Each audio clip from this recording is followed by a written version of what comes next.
பாருங்க, வெற்றிலை நம்ம வீட்டில் விளைஞ்சதுங்க. இதை வச்சு நாம் ஆஞ்சநேயருக்கு மாலை கட்டி நாங்கள் வியாழக்கிழமை சுத்தம் பண்ணி வெள்ளிக்கிழமை கட்டிங்க, சனிக்கிழமை போட்டது கிட்டத்தட்ட 1000 இலை கட்டிங்க. ஓட்டை எதுவும் இல்லாமல், கிழிசல் இல்லாமல், பழுத்த இலை இல்லாமல் நல்ல இலைகளாக பார்த்து 2 இலையாக வச்சு கட்டி இருக்கிறாங்க. அதில் பாக்கும் வச்சுருக்குது.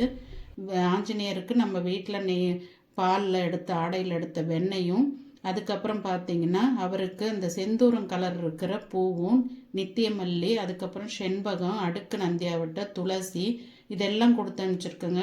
இதெல்லாம் கடவுளுக்கு நாம் வெத்தலை பாக்கில் கல்கண்டு வச்சு படைச்சி கும்பிட்டோம்னா ரொம்ப நல்லதுங்க. நம்ம வேஸ்ட்டு பண்ணி கட் பண்ணி போடுறத விட சாமிக்கு கட்டி போடலாம். ஒன்று வியாழக்கிழமையில் போடலாம், இல்லைன்னா சனிக்கிழமையில் போடலாங்க. ரொம்ப நல்லதுங்க. தொழிலுக்கு மந்திரமாயி எதுவாக இருந்தாலும் நிவர்த்தி செஞ்சு விடும். நம்பிக்கையோடு நாம் செலுத்தலாம். அதே மாதிரி நம்மளால் முடிஞ்ச அளவுக்கு நம்ம வீட்டில் விளை வச்சதை வச்சு மாலை கட்டி போடுறது ரொம்ப நல்லதுங்க.